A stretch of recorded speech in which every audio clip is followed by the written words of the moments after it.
Week 2 in the NBA started off with a trade request. We think.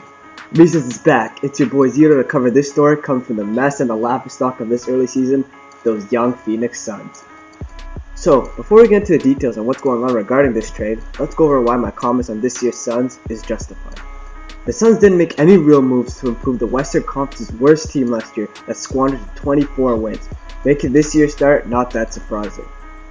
So the Suns have lost by an opening night record 48 points to the Blazers, then a close 2-point loss to the Lakers, followed by a 42-point loss to the Clippers.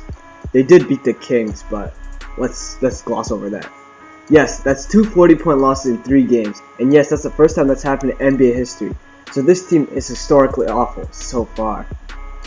Which prompted head coach Earl Watson getting the boot after 3 games, and yes, to repeat myself, this is once again NBA history as the quickest fire of a head coach in league history.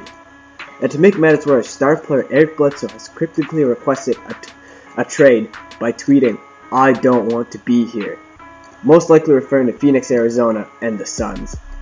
And this is where I come in and shoot out some locations and predict where Bledsoe will end up. First, before I get into where I think Bledsoe will end up, most people have no idea how good Eric Bledsoe is because of his talents being wasted on this sorry Suns squad for the last couple of seasons. Eric Bledsoe averaged 21.1 points per game, 4.8 rebounds, and 6.3 assists, putting him in company of players like LeBron James, Giannis, and MVP Russell Westbrook. But of course, you didn't hear of Bledsoe because the Suns decided to shut him down. Was it because he wasn't producing? Nope. Was it because he was hurt? Wrong again. It was because the damn man was too good and winning games, and the Suns wanted to tank to improve their draft chances. Eric Bledsoe is a winner and wants to play and help his team win games, so this man is fed up and wants out. So let's go over the teams I feel are in the mix. First team is the LA Clippers. The Clippers really lacked a point guard to compete with the West Elite after CP3's departure.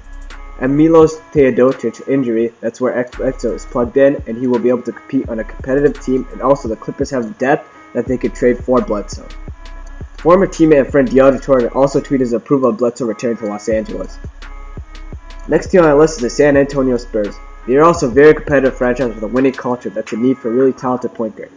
But I don't really know what they have to offer, so this is kind of a stretch. The final squad is a squad that's final bound. See what I did there? The Cleveland Cavaliers, which have LeBron James, who's very close with Bledsoe and has had discussion with him all offseason.